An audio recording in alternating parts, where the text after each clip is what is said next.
Comienzo esta sesión del curso seminario de pensadores de la pedagogía con un pequeño texto. El gran servicio de Herbart consiste en haber sacado la labor de enseñar de la región de la rutina y el accidente. La llevó a la esfera del método consciente. Llegó a ser una labor consciente con fines y procedimientos definidos, en vez de ser un compuesto de inspiración casual y de sometimiento a la tradición. Además, todo podía ser especificado en la enseñanza y la disciplina, en vez de tener que conformarse con generalidades vagas, más o menos místicas, sobre ideales últimos y símbolos espirituales especulativos. Herbart abolió la idea de las facultades ya dispuestas, que podían adiestrarse por el ejercicio con toda clase de materiales, y llamó la atención sobre la materia de estudio concreta, sobre el contenido, que era decisivo. Herbart ha tenido indudablemente mayor influencia para colocar en primer término las cuestiones relacionadas con el material de estudio que ningún otro filósofo de la educación. Formuló los problemas del método desde el punto de vista de su conexión con la materia de estudio, teniendo el método que ocuparse de la manera y sucesión de presentar las nuevas materias para lograr su adecuada interacción con las anteriores. Hasta ahí el texto. Es un texto de otro filósofo de la educación y de otro educador, John Dewey. Y la traigo no porque el tema de hoy entonces sea Herbart sobre la lectura. El tema de hoy es precisamente John Dewey. Pero quería traerlo para reiterar una cosa que hemos dicho sistemáticamente en el curso seminario de autores de la pedagogía. Si seleccionamos nombres propios, nombres de pedagogos, nombres de filósofos de la educación, no es porque el curso piense en una razón progresiva y de unos hombres preclaros que con su inteligencia hacen progresar el saber o la disciplina o la ciencia de la pedagogía, ni mucho menos. Lo hacemos para reconocer cómo se estructura en determinadas personas un tipo específico de pensamiento, que es el pensamiento educativo y pedagógico, y con esa muestra en estas personas, invitamos a que cada uno de los estudiantes del seminario se piense a sí mismo como un potencial productor de pensamiento pedagógico y educativo. Y lo otro, que también es absolutamente esencial y es inclusive la base de un pensador y científico como Vygotsky, es cada uno de ellos hace parte de un contexto y escribe en relación con ese contexto, y ese contexto es la condición de posibilidad de su obra. Ellos no escriben desde la nada, escriben, y en este caso se demuestra porque hay antecedentes, por ejemplo, de otros pensamientos como el de Herbart, sobre el cual ellos se apoyan, ora para continuar su obra, ora inclusive para oponerse a él, y al oponerse, al cuestionarlo, al intentar superar lo que dice allí, produce entonces otra vuelta de tuerca en el pensamiento pedagógico y educativo. John Dewey es el filósofo norteamericano, ya lo mencionamos tal vez en una clase, estamos haciendo ya ese desplazamiento de Europa, que había sido el centro de esa reflexión pedagógica, hacia Occidente, hacia pues el occidente europeo, es decir, hacia Norteamérica. Y podríamos empezar ya un desplazamiento no horizontal, sino vertical hacia el sur.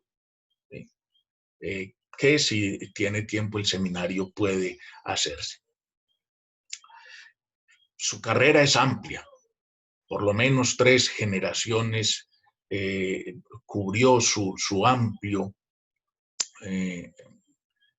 desarrollo del pensamiento, porque es un hombre que vivió desde 1859 hasta 1952 y escribió inclusive desde el decenio, desde los años 90 del siglo XIX, casi hasta su muerte a la edad de 92 años. A lo largo de esta extensa carrera, el pensador John Dewey desarrolló una filosofía en la cual se abogaba. Iba a decir que una filosofía, pero también una práctica, porque era un práctico, pero precisamente era una filosofía en la cual se propendía por la unión, por separar las barreras de ciertas dicotomías, entre ellas la principal para él era la de separar teoría, de juntar, no separar, juntar teoría y práctica en una unidad que su propio trabajo ejemplificaba. No solamente era un trabajo de pensamiento que se convertía en literatura, pues en obras científicas, sino que él mismo era un militante político.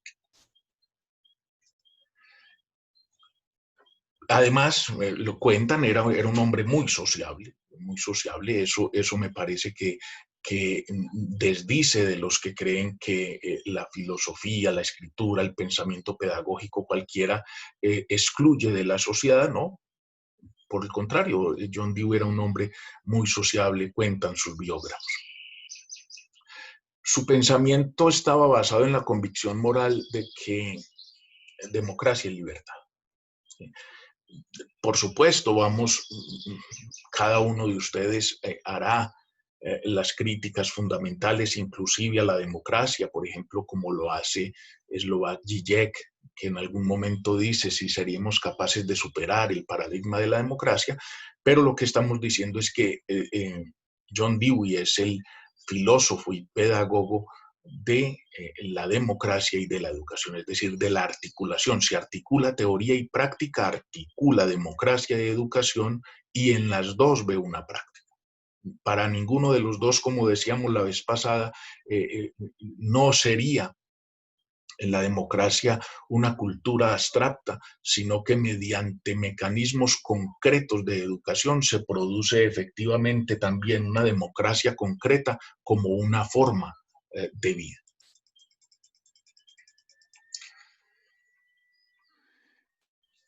John Dewey se hizo cargo en la Universidad de Chicago. Recuerden que mencionamos que allí precisamente está el importante grupo de Chicago, la escuela de Chicago, que tuvo y todavía me parece que tiene gran influjo en el mundo intelectual. Este cargo lo asume en 1894 y ya para esa época le escribe a su esposa, Alice, se llamaba la esposa, la otra vez no recordé el nombre, y le dice: a veces pienso que dejaré de enseñar directamente la filosofía para enseñarla por medio de la pedagogía. Pues Dewey era un filósofo y nunca dejó de enseñar filosofía, pero efectivamente sí empezó a comprometerse con la educación, e inclusive sus obras filosóficas también alcanzaron o estaban muy destinadas a lo educativo.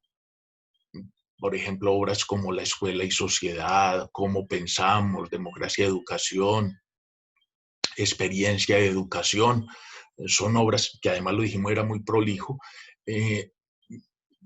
obras destinadas principalmente sí a compañeros filósofos, pero que tenían que ver precisamente con una idea general, lo que llamamos una obra de esa articulación entre democracia y educación. El mismo, yo lo mencionaba tal vez la vez pasada, para John Dewey, democracia y educación inclusive era como la síntesis de su trabajo filosófico. Y porque él consideraba que había para él dos necesidades esenciales inextricablemente relacionadas, y era la necesidad de filosofar y la necesidad de educar.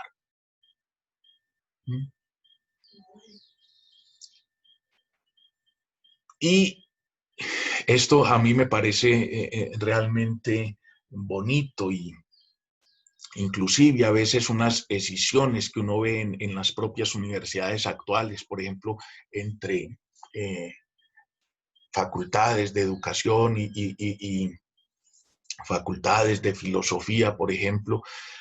John Dewey decía que enseñar es la práctica del filósofo.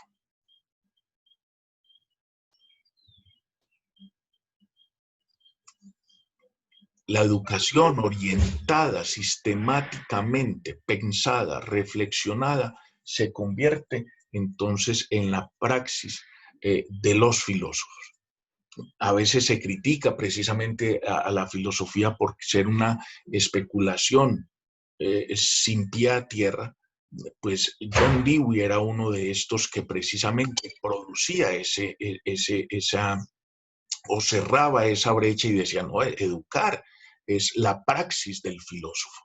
Es allí donde se concreta entonces ese pensamiento, pero no al estilo kantiano, pues, de un ideal, de los fines de la educación, sino enseñar efectivamente. Por eso, inclusive, la cita que hace de Herbart, porque Herbart pone entonces el asunto de lo educativo en el contenido de la enseñanza.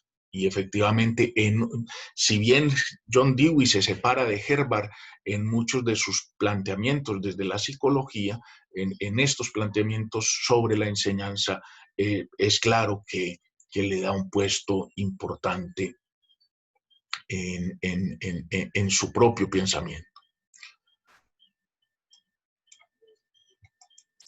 ¿Cómo llega un filósofo como John Dewey a pensar la educación?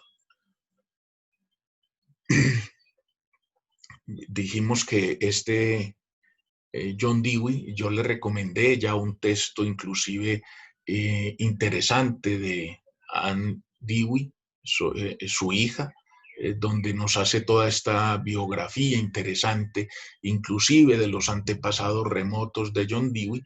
Pero digamos que este filósofo nació en Burlington, Vermont, en 1859, era hijo de un comerciante, es decir, acomodado. Se graduó en la Universidad de Vermont en 1879 y tuvo un breve periodo como maestro de escuela en Pensilvania, y en Vermont continuó con sus estudios en el Departamento de Filosofía de la Universidad Johns Hopkins. Esta universidad, pues, contado de paso, como lo hace pues el biógrafo, es una de las primeras que organizó en Estados Unidos los estudios universitarios con un modelo alemán.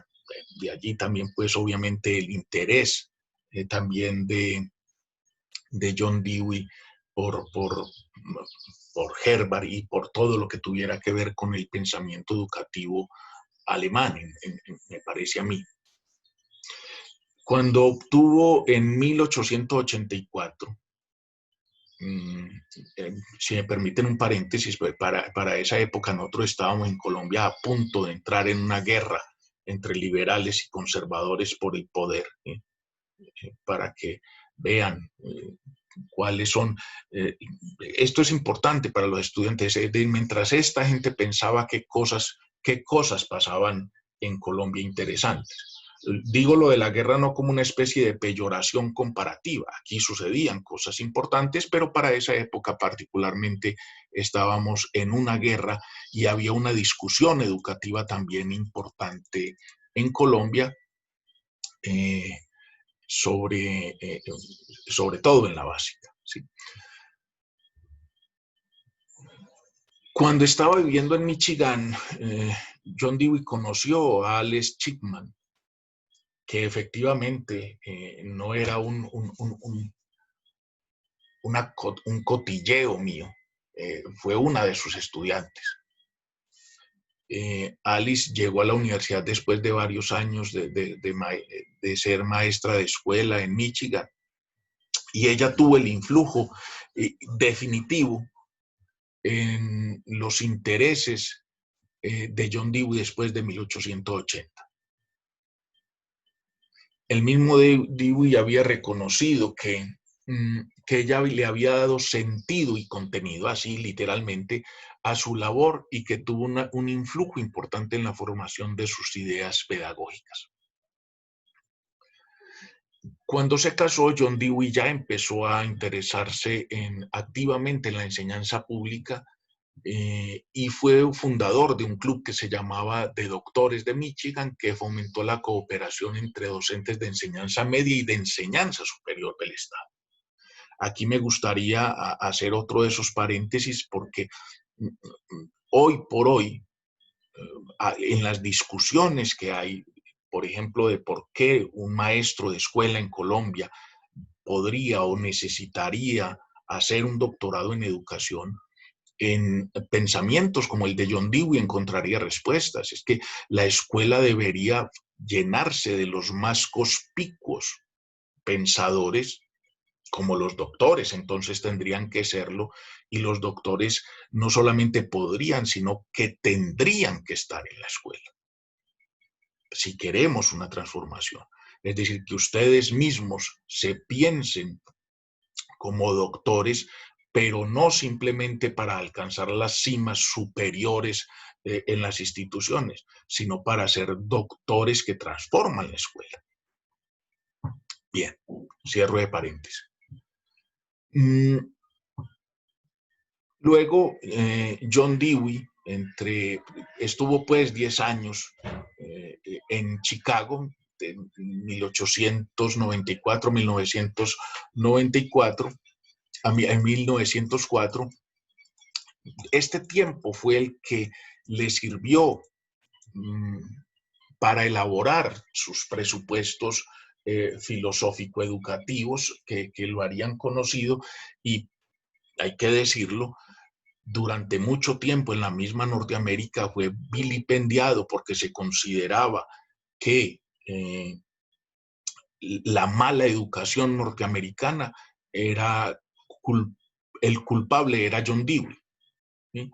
Es con la última ola de democratización norteamericana y con filósofos como Richard Rorty que John Dewey se retoma, y hoy por el contrario se le considera un pilar fundamental de la democracia, ¿sí? Pero tuvo también sus detractores. John Dewey pasó entonces en la década de los 90 de un idealismo puro a lo que llamarían, y por lo que se va a reconocer fundamentalmente John Dewey, es por lo que llamamos pragmatismo. Ese pragmatismo norteamericano, que si me permiten la reducción, es ese mismo pragmatismo que a veces sus profesores de inglés, pues no es el mismo, pero es la comparación que les puedo hacer sobre, por ejemplo, con el idioma inglés, que es pragmático, supuestamente directo, que se refiere a un fin. Pues aquí, obviamente, con las distancias abisales que hay entre el ejemplo y lo que hizo John Dewey, lo podrían mirar desde allí. Es un pragmatismo, un naturalismo en su filosofía ya madura. Este pragmatismo tiene como base una psicología funcional que tenía sus bases en la biología evolucionista de John Dewey, de Charles Darwin, y al pensamiento pragmatista. Es decir, aunque lo desarrolló John Dewey, realmente ese pensamiento pragmatista lo toma John Dewey de William James.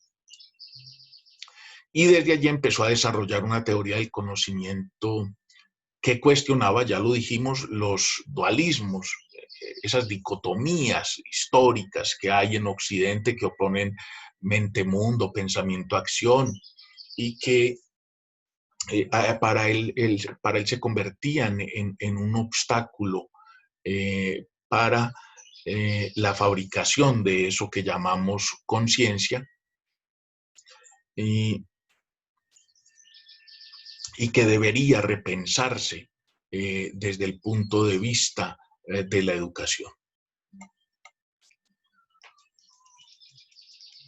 John Dewey, en la teoría del conocimiento, destacaba la necesidad de comprobar el pensamiento por medio de la acción, si se quiere que este pensamiento se convierta en conocimiento. La acción es la que posibilita que el pensamiento se convierta en conocimiento válido para sí mismo y para la ciencia en general. Por eso sus trabajos educativos tenían como finalidad estudiar las consecuencias que tendría su instrumentalismo para la pedagogía y comprobar la validez que estos trabajos tenían mediante formas de experimentación. Ya habíamos hablado de la palabra experimentación en pedagogía, realmente de manera muy, muy superficial, pero ya aquí efectivamente John Dewey considera que se puede experimentar, ensayar lo que se hace en la acción específica, en la práctica específica de la educación. Para él, la práctica educativa de su época, es decir, ya vemos entonces que desde finales del siglo XIX a principios del XX, esos principios estaban basados en una epistemología que él consideraba errónea. Y él se proponía elaborar una pedagogía basada en su propio funcionalismo e instrumentalismo. Yo lo había mencionado, él inclusive sus primeros objetos de observación y de estudio, de práctica, fueron sus propios hijos, los hijos con Alice. Porque John Dewey estaba convencido de que no había ninguna diferencia en la dinámica de experiencia, resalto la palabra, entre los niños y los adultos. Para él, unos y otros son seres activos que aprenden mediante su enfrentamiento con situaciones problemáticas que surgen en el curso de las actividades sobre las que recaen el interés de cada uno. Por tanto, el pensamiento constituye para todos un instrumento destinado a resolver los problemas de la experiencia y el conocimiento por acumulación de la sabiduría. Pues, esa es la palabra aquí, que genera la resolución de problemas. Realmente las conclusiones teóricas de este funcionalismo tuvieron para la época muy poco impacto en la pedagogía e inclusive en las escuelas se ignoraba todavía estas ideas entre experiencia de los niños y la de los adultos.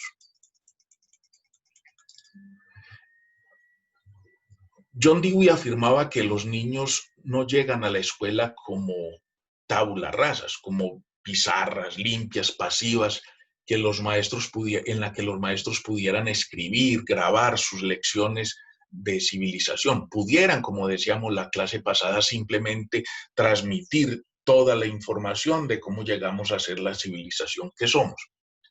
Cuando el niño llega a la escuela, cuando el niño llega a las aulas, ya es un niño intensamente activo. Recuerden que estamos hablando, es decir, yo no he tenido tiempo de hacer como una panorámica general de la escuela activa, pero ya el niño es un ser activo. Por tanto, el cometido de la educación consiste en tomar a cargo esa actividad y orientarla hacia puntos específicos, teleologías, ideales, proyectos de sociedad. Él dice que los niños que llegan a la escolaridad como portadores por lo menos de 4 impulsos innatos. Y ojo con eso. Esos impulsos son comunicar, construir, indagar y expresarse de forma precisa. Según John Dewey, estos 4 impulsos constituyen los recursos naturales del niño, el capital sobre el cual se tiene que invertir y la posibilidad de ejercitarlos para el crecimiento del niño. La función del docente estaría en la capacidad de ejercitar esos impulsos para que el niño alcance los objetivos propuestos por la sociedad. El niño porta intereses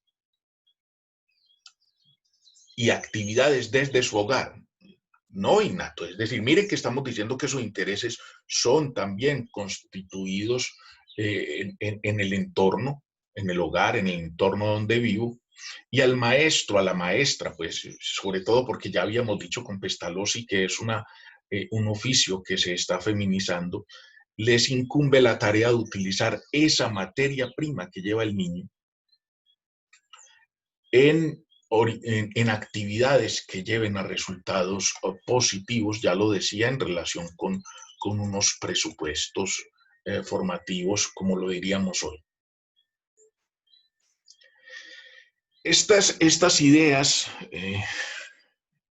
educativas se enfrentaron a John Dewey con 2 bandos al mismo tiempo, con los partidarios de una educación tradicional centrada en el programa y también con los reformadores románticos que abogaban por una pedagogía centrada en el niño. Miren que, vista esa frase que acabo de decir, diríamos que hoy se da en cierta forma todavía esa lucha, inclusive en forma muy pedestre.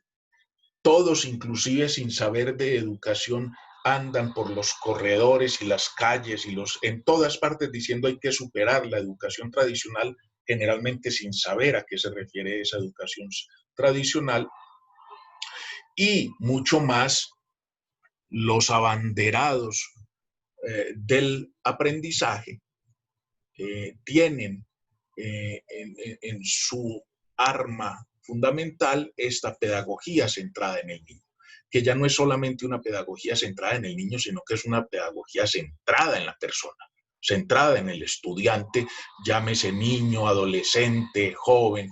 También hoy nosotros le decimos a ustedes que el proceso formativo está centrado en ustedes y por tanto ustedes son los responsables específicos de su aprendizaje y por eso supuestamente los hacemos autónomos para que controlen su propio aprendizaje. Eso suena bien, pero hay que mirarlo críticamente. Pues bien, y eso era lo que hacía John Dewey, mirar la oposición que él le hacía era a ambos. No era que estuviera tomando partido por algunos, aunque ellos creían que en alguna parte, por ejemplo, los que creían que la pedagogía estaba centrada en el niño, ellos creían que John Dewey estaba en favor de ellos, pero no estaba en favor de ellos realmente. Según esto,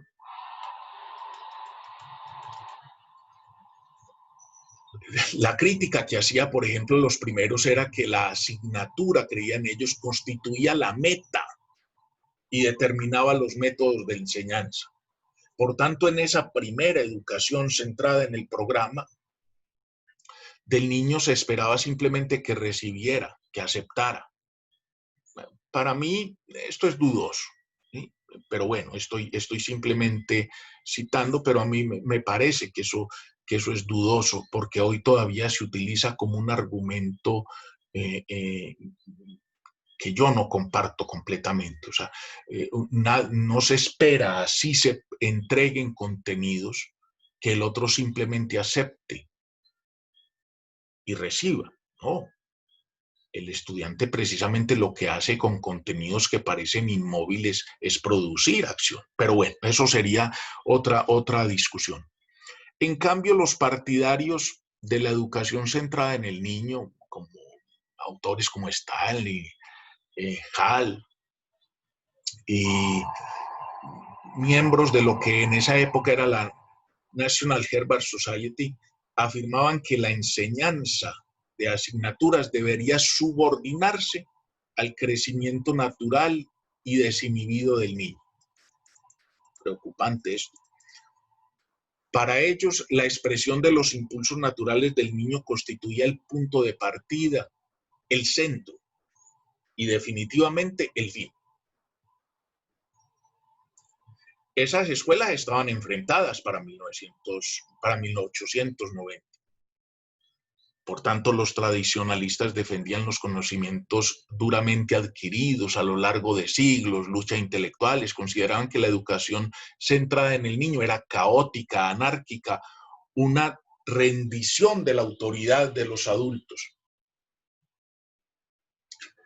Por su parte, y en oposición, los románticos celebraban la espontaneidad, el cambio, acusaban a sus adversarios de reprimir la individualidad de los niños mediante una pedagogía tediosa, rutinaria, despótica, vertical, que no se preocupaba por el sujeto niño, sino simplemente por los contenidos. Dos posiciones entonces se ve en las antípodas. Para John Dewey, cuando entra a la polémica, empieza con una crítica a los tradicionalistas por no relacionar las asignaturas del programa de estudios con los intereses y actividades del niño. Esto lo vamos a ver, inclusive, permítanme otro de los múltiples paréntesis, por ejemplo, en Paulo Freire. Una de las críticas por las cuales encarcelaron inclusive a Freire durante 75 días y que después fue expulsado, inclusive tuvo que exiliarse, fue precisamente porque decía que esos contenidos que le enseñaban a los niños eran inútiles y no les hablaba, que por ejemplo enseñarles a leer con una frase así como, ¿qué era? Algo así como Eva se come las uvas, y él les decía, pero ¿de qué le va a decir eso a un niño? De cómo se siembra la uva, por qué Eva alcanza la uva, quién es el agricultor que siembra la uva y cuáles problemas hay. No les hablaba. Sé que estoy hablando de cosas distintas, por favor, no piensen que estoy hablando exactamente de la misma cosa, pero sí hay una relación entre esa tendencia que hay, que empieza a generarse entre el contenido de las asignaturas y la vida real.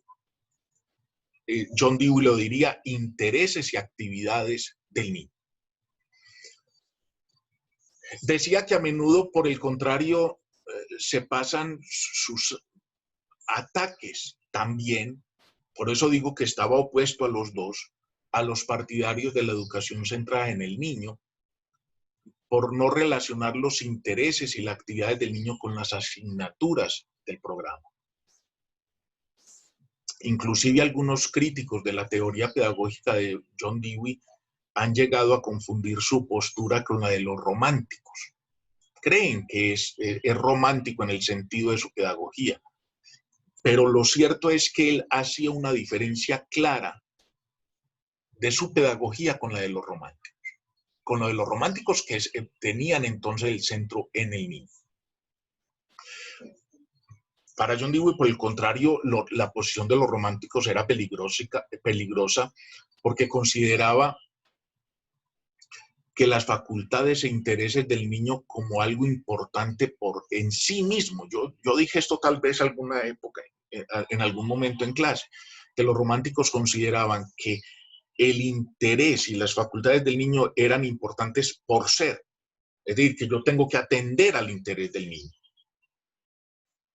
Y esto es erróneo, según John Dewey. Es decir, no se atiende en términos educativos a los intereses del niño tal como son. La verdadera una educación eficaz requiere que el maestro trabaje esas tendencias e intereses para orientar al niño hacia, su culminación en todas las materias, ora científicas, ora históricas, ora artísticas. Los intereses de los niños son síntomas, aptitudes respecto a posibles experiencias. No son logros.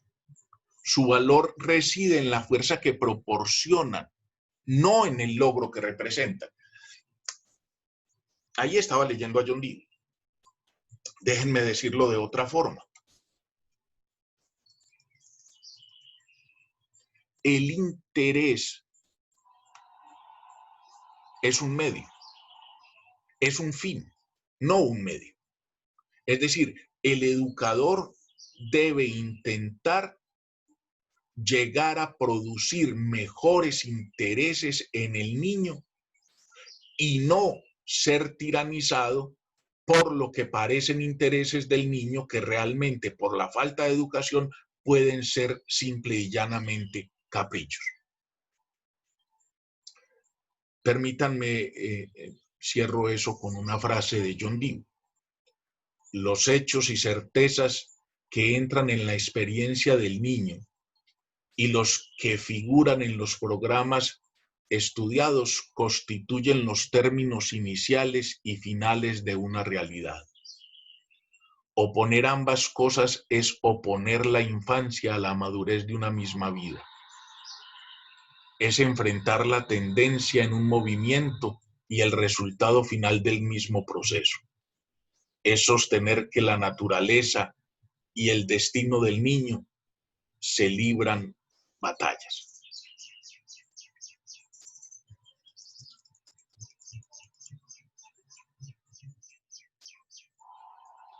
Para Dewey, y es lo que promocionó siempre en sus propios ensayos escolares en la escuela de Chicago y lo que siempre dijo, requiere de los maestros, y esto es lo importante para nosotros.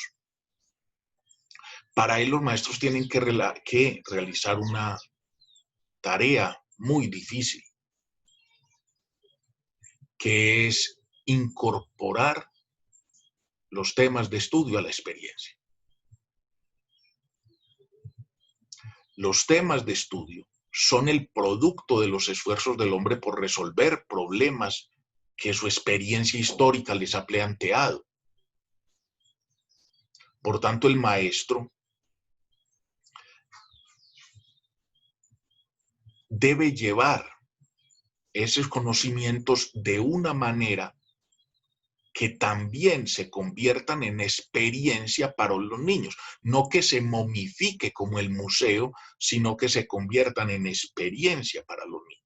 Él decía que para los tradicionalistas estos conocimientos deben imponerse simplemente al niño de manera gradual, determinada por la lógica del conjunto abstracto de certezas.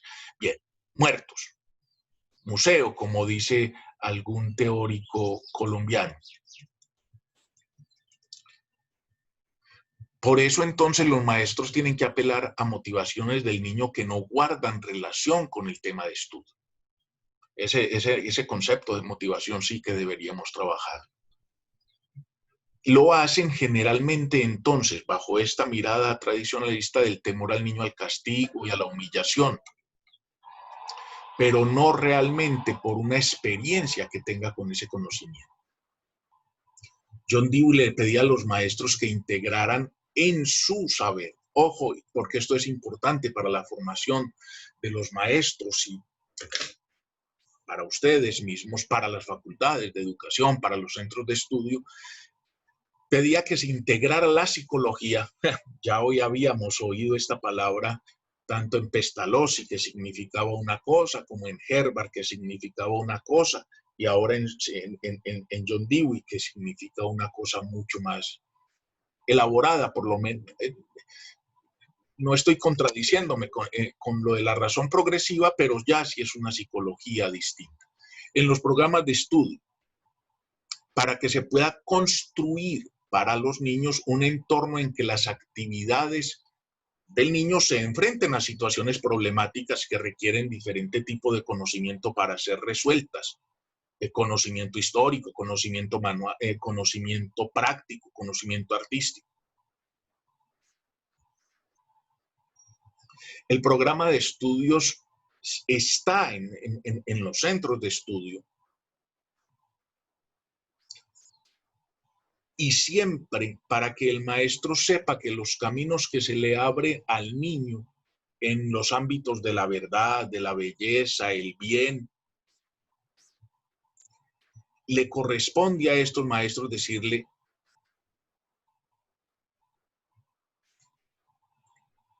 que todos los días en la educación se pueden encontrar las condiciones y los estímulos que desarrollen las facultades activas de sus alumnos.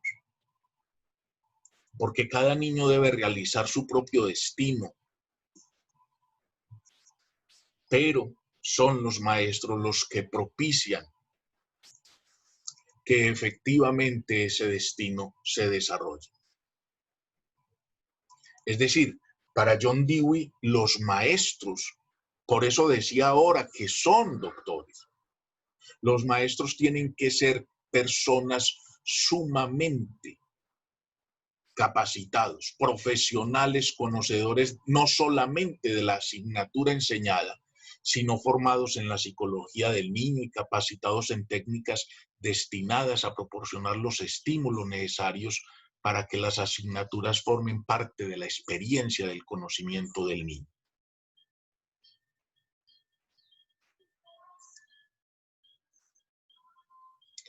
Para esto, John Dewey tiene una frase bonita, no es una frase, pero es una enseñanza bonita, y es que para hacer esto un educador tendría que ser capaz de ver el mundo con ojos de niño y al mismo tiempo con ojos de adulto.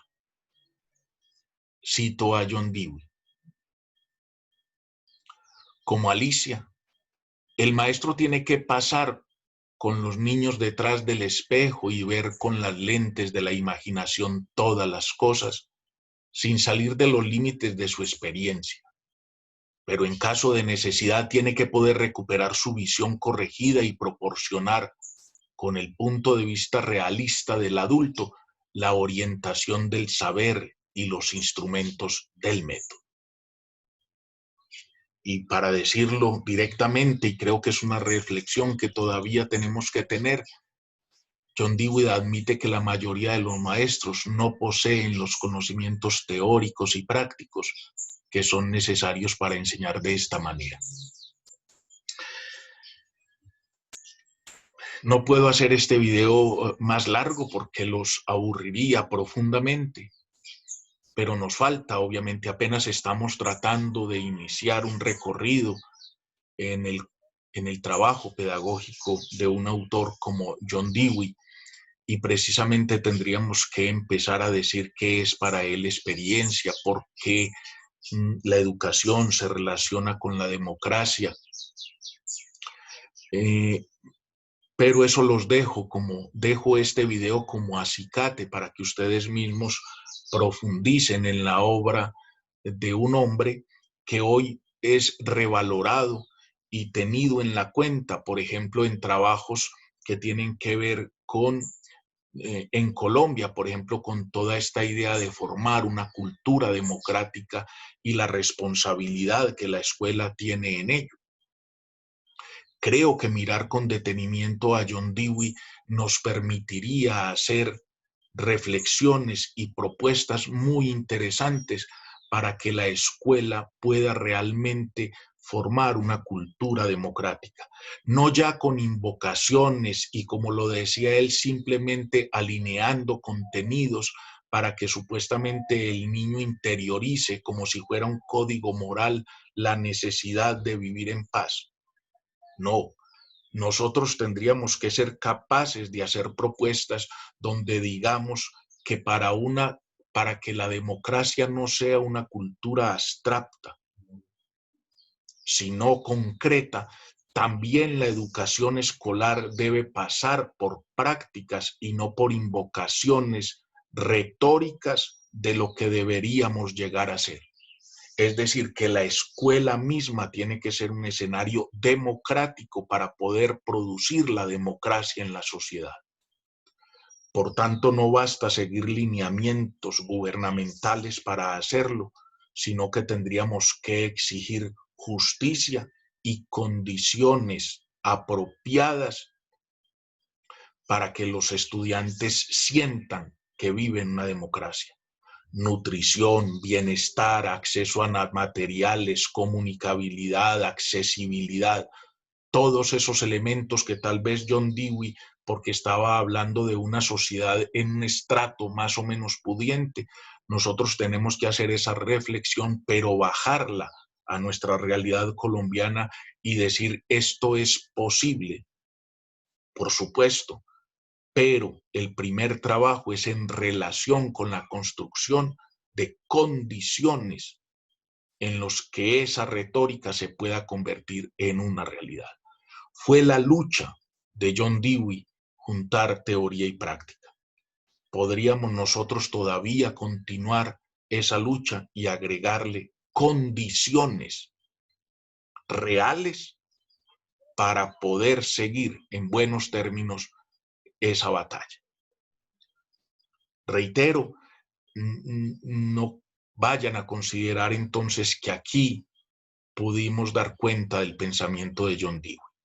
Lo único que pudimos hacer es intentar que nos interesemos en ese pensamiento para caminar por él largo tiempo en la idea de construir nuestro propio pensamiento educativo y pedagógico.